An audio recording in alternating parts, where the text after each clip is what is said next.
doing a simple experiment to understand free fall. Take a ball and throw it upwards.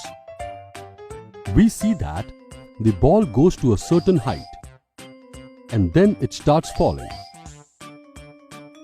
Here, the Earth's gravitational force is attracting the ball, and so it moves downwards.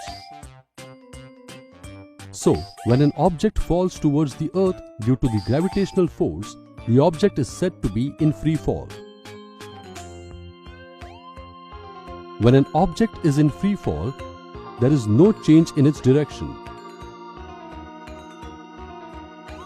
but a change in the magnitude of velocity takes place due to gravity. And as we know, any change in velocity means acceleration. So, when an object is falling towards the Earth, an acceleration is involved.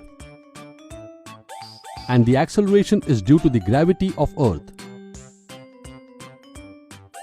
Thus, we refer to this acceleration as acceleration due to gravity.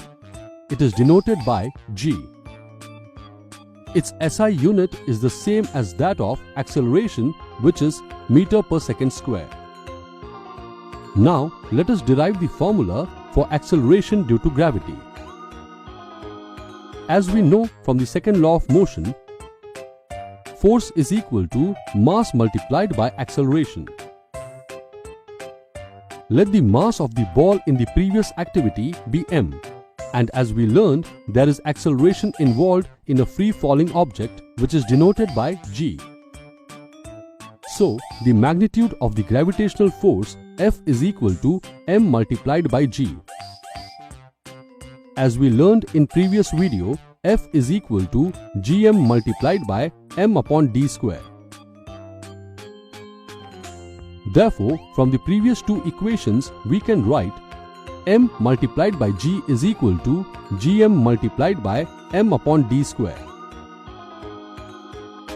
or g is equal to g multiplied by m upon d square, where m is equal to mass of the Earth, d is equal to distance between the object and the center of the Earth.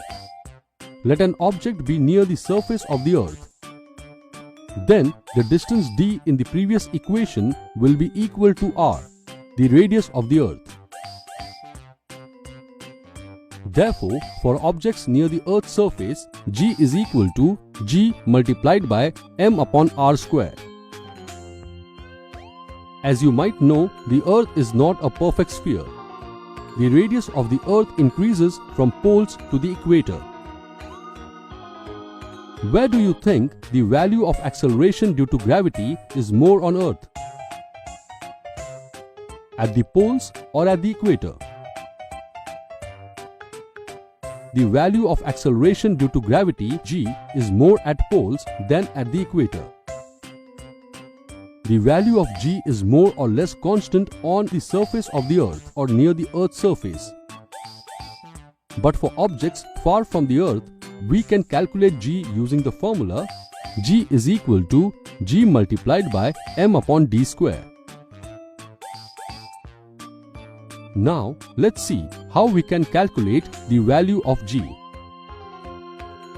To find out the value of g, we have to put the values of g, m and r in this equation. G is equal to g multiplied by m upon r square. Universal gravitational constant g is equal to 6.7 multiplied by 10 raised to minus 11 Newton meter square per kilogram square. Mass of the Earth m is equal to 6 multiplied by 10 raised to 24 kilograms, and radius of the Earth r is equal to 6.4 multiplied by 10 raised to 6 meters. We know g is equal to g multiplied by m upon r square. G is equal to 6.7 multiplied by 10 raised to minus 11 Newton meter square per kilogram square multiplied by 6 multiplied by 10 raised to 24 kilogram per 6.4 multiplied by 10 raised to 6 meters the whole square. which is equal to 9.8 meter per second square. Therefore, the acceleration due to gravity g is equal to 9.8 meter per second square. Now, let us perform one more activity to understand whether all objects, hollow or solid, small or big, when allowed to fall from the same height, will fall with the same rate or not. Take a sheet of paper and a small ball. Drop both the things at the same time from the first floor of a building. What do you think? Which object will reach the ground first? We notice that the ball reaches the ground first and then the paper. This happens due to the air resistance. Air resistance is because of the friction to the motion of the falling objects. Here, the air resistance offered to paper is more in comparison to the ball. However, if we perform this activity in a glass box from which all the air has been sucked out, the paper and the ball will fall at the same rate. In this video,